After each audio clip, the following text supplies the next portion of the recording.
యూట్యూబ్లో వైరల్ అయిన ఈ పిండి జల్లించుకునే చిట్కాతో చాలా రుచికరమైన బ్రేక్ఫాస్ట్ రెసిపీ ఎలా తయారు చేసుకోవాలో తెలుసుకుందాం. హలో ఫ్రెండ్స్, వెల్కమ్ టు అమ్మతో ఆవకాయ.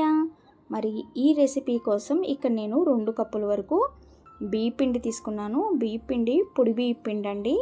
ఇప్పుడు ఒక జల్లెడ తీసుకొని పిండిని గ్లాస్లోకి తీసుకొని ఈ విధంగా యూట్యూబ్లో వైరల్ అయిన చిట్కా ద్వారా పిండిని చక్కగా జల్లించుకోండి.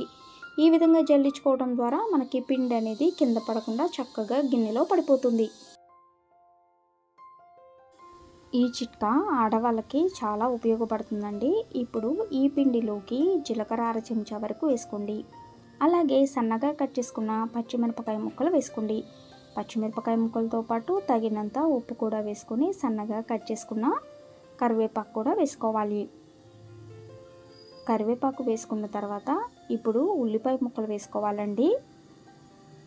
ఉల్లిపాయ ముక్కలతో పాటు ఇక్కడ నేను 2 కప్పుల వరకు పిండి తీసుకున్నాను కదా, కాబట్టి 2 బంగాళాదుంపల్ని తురుముకున్నాను. తురిమిన బంగాళాదుంప తురుము కూడా వేసుకోవాలి. బంగాళాదుంప తురుము నల్లగా రాకుండా ఉండటానికి నీళ్ళలో కొంచెం ఉప్పు వేసుకుని ఉప్పు వేసుకున్న నీళ్ళలో తురుము వేసుకుంటే తురుము నల్లబడకుండా ఉంటుంది. అలాగే చిన్న సైజు అల్లం ముక్క, ఒక పచ్చిమిర్చిని దంచుకొని వేసుకుంటున్నాను. ఇది మెత్తగా ఉండాల్సిన పని లేదు, పంటికి తగిలేలాగా ఉంటే సరిపోతుంది.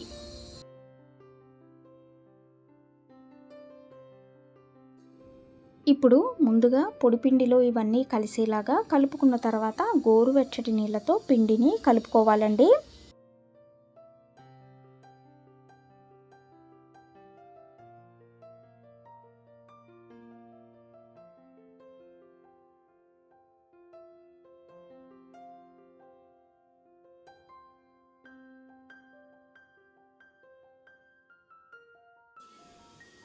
మామూలుగా అయితే మనం సర్వపిండి తయారు చేసుకుంటూ ఉంటాం కదా, అదే ప్రాసెస్లో ఇక్కడ మనం బంగాళాదుంప యాడ్ చేసుకున్నాము. పచ్చిశనగపప్పుని స్కిప్ చేసుకున్నామండి. ఈ విధంగా పిండిని కలుపుకున్న తర్వాత ఇక్కడ నేను పెన్నానికి కొంచెం నెయ్యి అనేది రాసేసుకొని పెన్నెం మొత్తానికి పిండిని స్ప్రెడ్ చేసుకుంటున్నాను రొట్టెలాగా.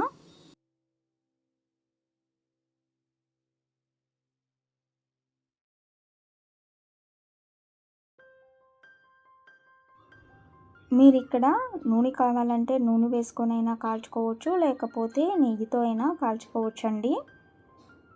మనం బంగాళాదుంప యాడ్ చేసుకున్న ఈ రొట్టె అనేది చాలా రుచిగా ఉంటుంది. పిల్లలకు ఎప్పుడు ఇడ్లీ అని దోశ అని కాకుండా ఈ విధంగా కొత్తగా ట్రై చేయండి, చాలా ఇష్టంగా తింటారు.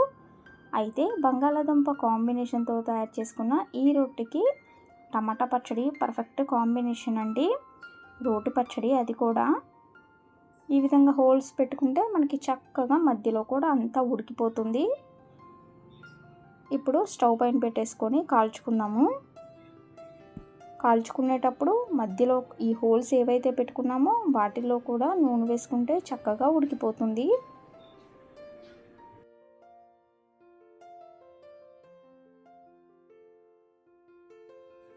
ఇలా 2 వైపులు తిప్పుకుంటూ కాల్చుకోవాలండి. మరి మీ అందరికీ బంగాళాదుంప కాంబినేషన్తో తయారు చేసుకున్న ఈ సర్వపిండి రెసిపీ నచ్చినట్లయితే ప్లీజ్ సబ్స్క్రైబ్ అమ్మతో Avakaya. Thank you for watching.